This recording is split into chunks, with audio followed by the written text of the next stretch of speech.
آج ہم حضرت صاحب کے ساتھ موجود ہیں۔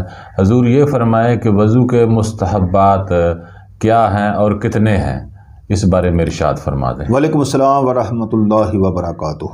جی کچھ اعمال ایسے ہوتے ہیں کہ جن کی وجہ سے نیکیوں میں اضافہ ہو جاتا ہے، ثواب میں اضافہ ہو جاتا ہے۔ جی تو مستحبات جو ہیں یہ بھی یہی چیز ہے کہ جن سے وضو میں اور زیادہ برکت ہوتی ہے اور زیادہ ثواب ملتا ہے۔ صحیح۔ اگر یہ کام کر لیے جائیں ہاں جی تو ثواب بڑھ جاتا ہے۔ یہ ہے مستحب عمل۔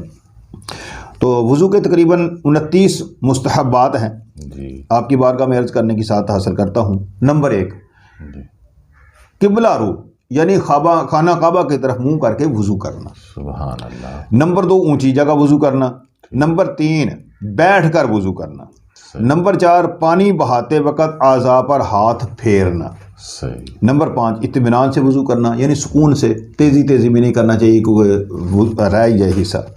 نمبر 6، اعضائے وضو پر پہلے پانی چپڑ لینا، خصوصاً سردیوں میں، یعنی جلد جو ہے وہ خشک ہو جاتی ہے اور ایسا نہ ہو کہ کوئی حصہ رہ جائے جو دھلنے سے، تو اس لیے اس پر پانی پہلے چپڑ لے اور اس کے بعد اس کو دھوئے، تو بالکل اس کا امکان نہیں ہوگا کہ چپڑنے سے مراد ہے۔ ہاں جی اس طرح پانی کو اعضاء کو گیلا کر لیا جائے۔ نمبر 7، وضو کرنے میں بغیر ضرورت کسی سے مدد لینا، یعنی خود ہی وضو کرے، مدد نہ لے، تو یہ بھی مستحب ہے۔ صحیح ہے۔ نمبر 8، سیدھے ہاتھ سے کلی کرنا۔ نمبر 9، سیدھے ہاتھ سے ناک میں پانی چڑھانا۔ جی نمبر 10، الٹے ہاتھ سے ناک صاف کرنا، یعنی جو صاف کرنا ہے وہ الٹے ہاتھ سے کرے، اس طرح، یا انگلی اس کے ڈالنی ہے تو وہ الٹے ہاتھ کی اس میں ڈالنی۔ صحیح ہے۔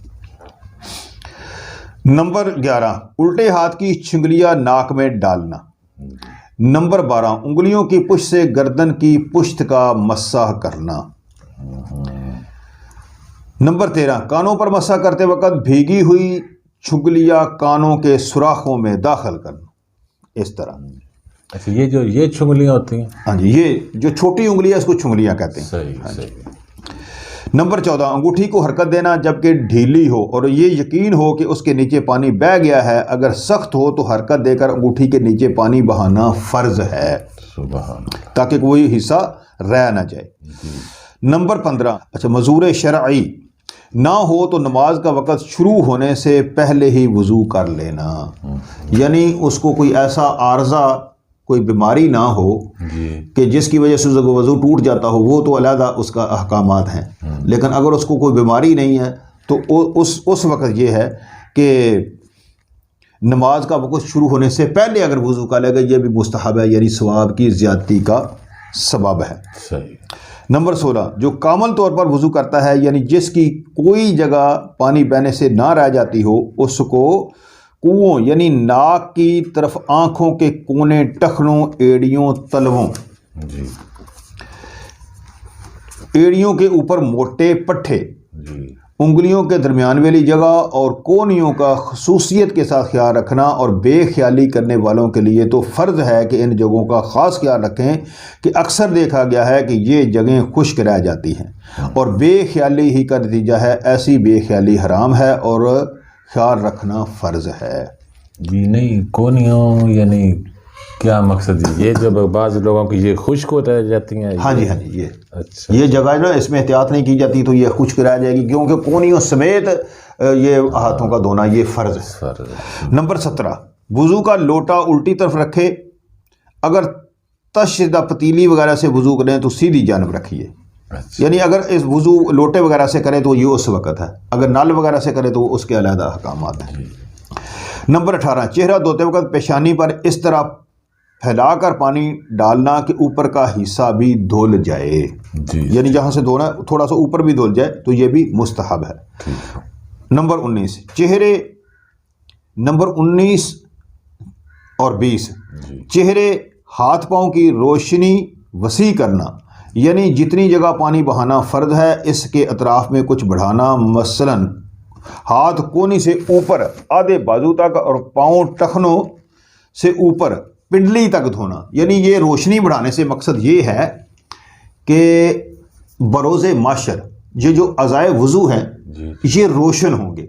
صحیح، سبحان۔ تو روشنی بڑھانے سے یہ مقصد ہے کہ جتنا ہم حصہ زیادہ اس کا دھوئیں گے تو اس اتنے زیادہ اعضاء ہمارے روشن ہوں گے بروز معاشر، اس کا یہ معنی ہے۔ سبحان اللہ۔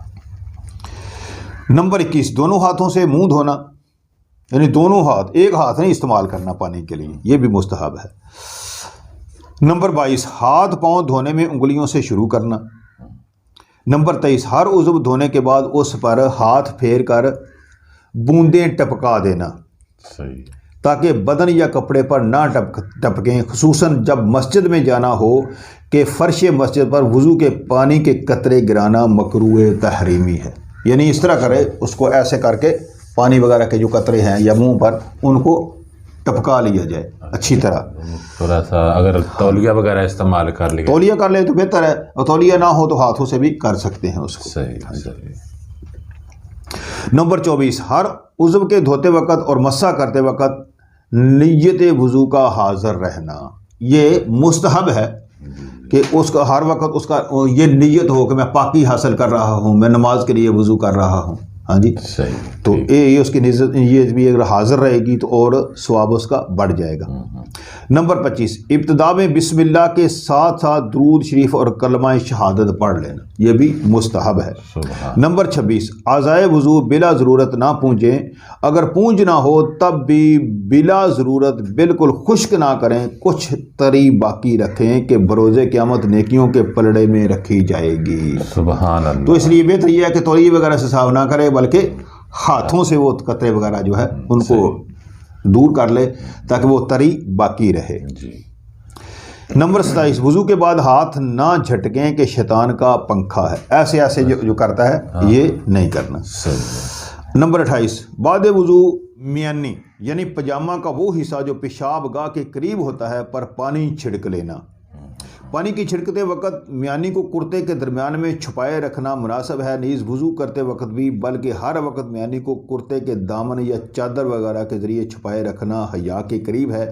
اچھا، یہ اس لیے ہے پانی چھڑکنا کہ بعض اوقات نا وسوسہ شیطان ڈالتا ہے کہ کوئی قطرہ وغیرہ آ گیا ہے، یا اس طرح اس کے دل ذہن میں کوئی وسوسہ آتا ہے کہ یار میرا پتنی وضو ہے کہ نہیں ہے، تو اس لیے اگر پانی اس پیشاب گاہ کے نزدیک چھڑک لے گا تو اس کا یہ وسوسہ دور ہو جائے گا کہ نہیں، یہ میں نے جو پانی چھڑکا ہے وہی ہے، شیطان وسوسہ نہیں ڈال سکے گا۔ صحیح۔ نمبر 29، اگر مکروہ وقت نہ ہو تو 2 رکعت نفل ادا کرنا، جسے تحیۃ الوضو کہتے ہیں۔ یہ وضو کے مستحبات ہیں، اللہ تعالیٰ عز و جل ہمیں عمل کرنے کی توفیق عطا فرمائے۔ حضور یہ ٹھیک ہے۔ اچھا، یہاں ایک لفظ آیا ہے مکروہ تحریمی، ایک لفظ آیا یہاں کسی مستحب میں، تو مکروہ تحریمی کی تھوڑی سی وضاحت فرمائیں، بعض لوگوں کو ہو سکتا معلوم نہ ہو۔ مکروہ تحریمی جو ہے نا، یہ مکروہ تحریمی حرام کے قریب قریب ہوتا ہے، یعنی بعض اوقات اس طرح بھی ہو سکتا ہے کہ اگر اس قسم کا وہ کام کر لے تو اس کا وضو بھی نہیں ہوگا۔ مکروہ تحریمی سے مراد آپ یہی سمجھیں کہ اس کے میں بہت زیادہ ہمیں احتیاط کرنی ہے، ایسا نہ ہو کہ ہمارا وہ وضو ہی نہ ہو۔ صحیح صحیح، ٹھیک ہے، جزاک اللہ جناب۔ وما علینا الا البلاغ المبین۔